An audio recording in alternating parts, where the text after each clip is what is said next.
मंगराजपुर ग्राम पंचायत सम्मेलन कक्षठारे जिलापाल मिलित जन अभियोग शुणाणी अनुष्ठित। गजपति जिला आर उदयगिरी ब्लॉक अंतर्गत मंगराजपुर ग्राम पंचायत सम्मेलन कक्षठारे आज 10टा ठारू 2टा पर्यंत ग्राम्य मुखी प्रशासन सह संयुक्त जन अभियोग शुणाणी कार्यक्रम अनुष्ठित होईछि। एह अभियोग शुणाणी रे जिलापाल श्रीमती मधुमिता, आरक्षी अधीक्षक श्री जतीन्द्र कुमार पंडा, वनखंड अधिकारी पारलाखेमुंडी के नागराजू, मुख्य उन्नयन अधिकारी तथा निर्वाही अधिकारी जिला परिषद शंकर केरगेटा और उपजिलापाल पारलाखेमुंडी अनुप पंडा एही मिलित जन अभियोग शुणाणी रे योगदान करी मंगराजपुर ग्राम पंचायत समेत सुबलडा, रामगिरी और परिसल ग्राम पंचायतर समुदाय मोट 84 गोटी अभियोग पत्र ग्रहण करथिले। सेतिमध्यरु व्यक्तिगत अभियोग समस्या 25 गोटी, ग्राम भित्तिक समस्या 59टी आसीथिला।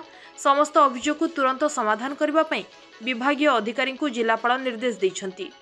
सेहिपरि जिला सामाजिक सुरक्षा और भिन्नक्षम सशक्तिकरण विभाग तरफरु 10 जन को वार्धक्य भत्ता परिचय पत्र प्रदान करथिले। आजिर ग्राम्यमुखी प्रशासन सह संयुक्त जन अभियोग शुणाणी समय आर उदयगिरी पंचायत समिति अध्यक्ष लक्ष्मीनारायण सबर, स्थानीय गोष्ठी उन्नयन अधिकारी लारिमेन खरसेल, तहसीलदार श्री ज्योतिर्मय दास, जिला मुख्य चिकित्सा और जनस्वास्थ्य अधिकारी डाक्टर मोहम्मद मुबारक अली और स्थानीय सरपंच और जनप्रतिनिधि समेत समस्त जिला स्तरीय ब्लॉक स्तरीय अधिकारीगण अभियोग शुणाणी रे उपस्थित रहिथिले।